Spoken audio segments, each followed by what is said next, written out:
बिनविरोध कॅन्डिडेट निवडून आले असं जे राजकीय पक्ष डिक्लेअर करत आहेत त्यांना माझं आव्हान आहे की आव्हान नाही आहे, आव्हान आहे की नोटा हा कॅन्डिडेट आहे, नोटा EVM वरती उपलब्ध आहे, नोटावरती जर कधी मतदान जास्ती झालं की कॅन्डिडेट हारला, विनिंग कॅन्डिडेट हारला असं जाहीर करायला लागेल।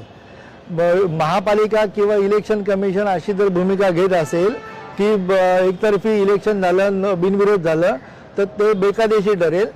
या संदर्भात जस्टिस सूर्यकांत जे सुप्रीम कोर्टामध्ये चीफ जस्टिस आहेत त्यांनी एक टिप्पणी केली किंवा ऑर्डर केलेली आहे की कोणत्याही परिस्थितीमध्ये नागरिकांचा मतदानाचा हक्क हिरावून घेतला जाऊ शकत नाही।